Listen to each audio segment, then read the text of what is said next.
Hello friends, this video on transport in plants part 16 is brought to you by examfear.com. No more fear from exam. Easy. Now, when we talk about this concept of transpiration pull, what happens is that water loss happens from the leaves through the stomata. So, whenever the stomata opens, some water tend to be lost by evaporation in the form of water vapor to the surroundings. Now, whenever this water is lost, a pull below is experienced. Below means it deep down to the root hairs. Till there, a pull is experienced upwards. Now, how this pull is experienced, that we will see very soon. We will try to understand what causes that upward pull, how a drop of water being lost here impacts, or how it creates a pull somewhere here, so till such great heights. Now, detailed explanation on what makes water move up in a column. So because of this behavior, water, it moves like a column, like it is like how it moves in a river. You will feel as if water is moving in a tube like structure, so all are moving together. So that is how water moves due to transpiration pull as well. So now we will try to understand what exactly happens in a transpiration pull. So how transpiration pull causes water to move up in a column. So let us see how this will make water move up. Now, as we all know, water is carried by xylem. Now, in xylem also, which element of xylem carries water? The tracheids and the vessels. Because xylem parenchyma and xylem fibers, they are for storage and support. So, these two elements of xylem will basically carry water. Now, what are they? They are tube-like structures. So, let me draw a xylem tube. So, a xylem tube would be somewhat like this. Right? Now, in this tube-like structures, water molecules will be moving up. Right? So, now if we try to draw the water molecules, it would be somewhat like this.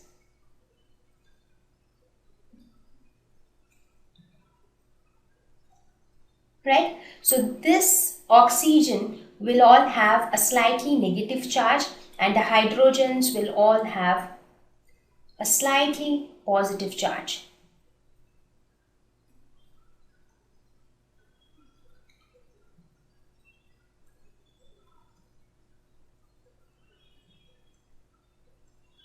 So this is how water molecules would be present or would be moving inside the xylem tube.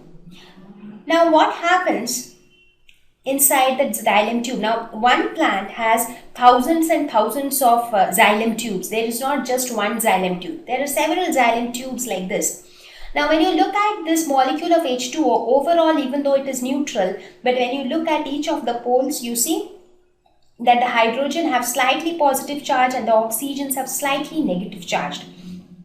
Now it is seen that water molecules are joined to each other. For example, this hydrogen and this oxygen, they are joined together by hydrogen bonds. They are weak bonds but good enough to hold the different water molecules together. So similarly, this hydrogen and this oxygen again will be held together by hydrogen bonds. So this hydrogen bonding is like a cohesive bond.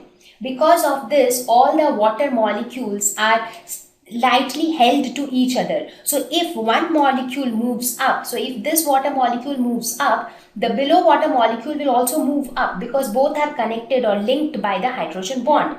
So that is known as cohesion or the cohesive bonding of water molecules due to the presence of hydrogen bonds.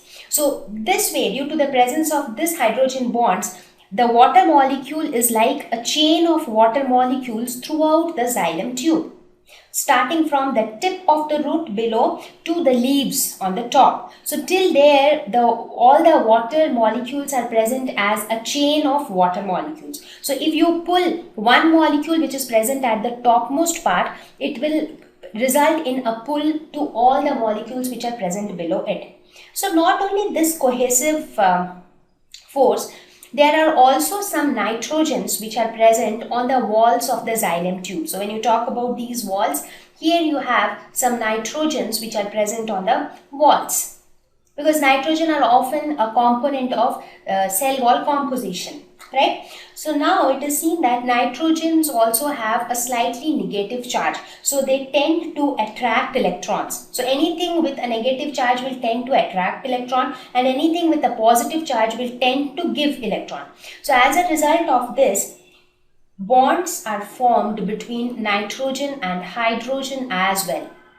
So basically some bonds are also formed between nitrogen, which are present on the walls of the xylem tube, and the hydrogen of water. So this is how some bonding is also formed. So what happens? This is nothing but adhesion.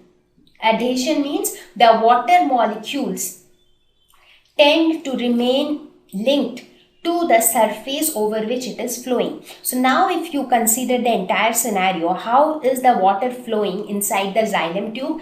All the water molecules are moving like a chain. So if you pull one molecule up, all the other molecules will experience a pull upwards. Again, all of them are attached to the cell wall. So whenever you pull one of them, all others will get slided over the cell wall. So because of this adhesion and cohesion, it helps the water to move up in a column. So now this process of adhesion and cohesion is clear, right?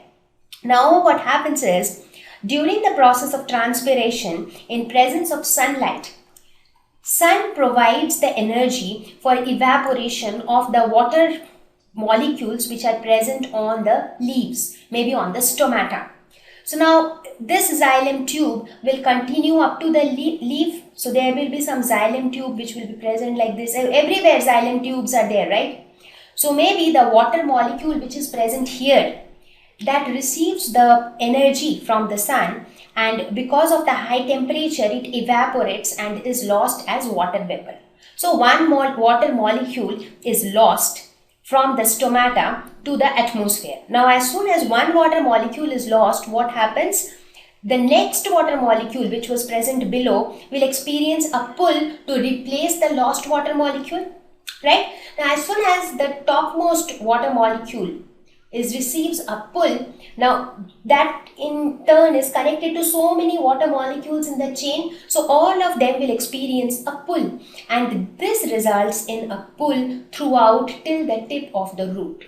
So as you keep, now it is not that only one water molecule will be lost during transpiration. Many water molecules will keep losing, so the pull will be experienced, more and more pull will be experienced, and more water molecules will be pulled upwards. And that is how water is transmitted or transported upwards. So every time a water molecule is removed by the process of transpiration, the entire chain gets moved up or pulled up. So this is the concept of transpiration pull. So it says that water diffuses from stomata to the surrounding air. Now the question is, why water diffuses? That's because the concentration of water here is more. It receives energy from the sunlight and utilizes that to get evaporated, and that is how it diffuses out to the surrounding air.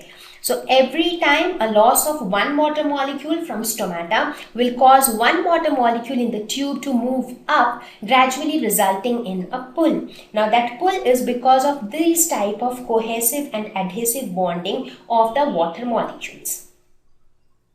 Now is the concept clear to you, that how this transpiration pull can actually make water move vertically up against the gravitational pull up to high distances.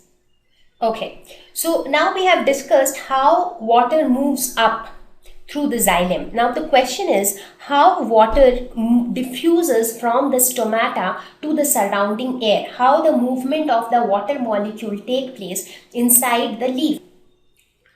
So now that we have already studied about the anatomy of flowering plants, so we all are aware of the internal structure of a root, the internal structure of a leaf as well as a stem. So that study will actually help us to understand how exactly water moves from stomata to the surrounding air, because the concept of water moving inside the xylem tube is quite clear from the previous slide. So now we will look at only the structure of a leaf. Now Based on your previous knowledge, just try to recall in which part of the leaf the process of photosynthesis take place. Just try to recall the internal structure of a dicot leaf.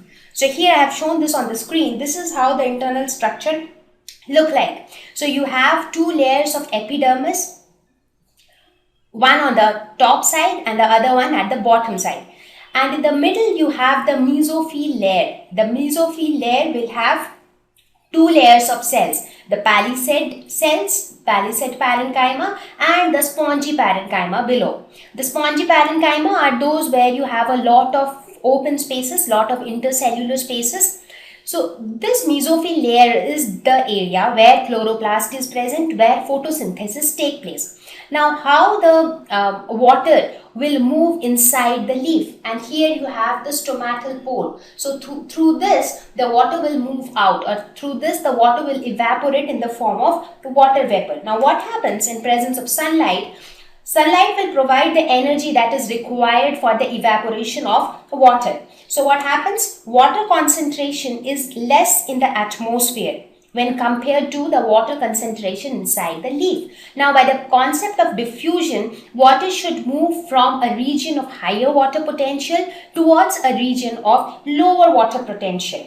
Right? So now water will start moving from the stomatal cavity to the surroundings. So here you can see, this is your xylem. This is only a top view of the xylem. It is basically a tube inside like this. So now just imagine this to be a tube like this. So this entire tube is having water molecules. Now as soon as one water molecule is lost to the surrounding by the process of transpiration, it will tend to pull another water molecule here into this space. Now, due to this pull, the water molecule which is present even below this will experience a pull. The one which is present even below this, that will also experience a pull, and that is how it will experience an upward pull.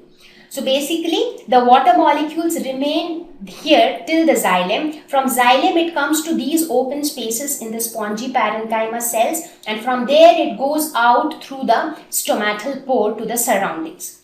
So this is how the entire water movement take place in a plant. It starts from the root hairs, which absorbs the water present in the soil. From root hairs, it moves into the deeper layers of the roots by the process of diffusion. From the deeper layers, not only diffusion, they also follow different pathways like the apoplast and the symplast pathway. From the deeper root layers, it gradually moves into endodermis. From endodermis, it will move into the xylem by active transport of sodium ions. From xylem of root, it will start moving upwards due to root pressure as well as the transpiration pull.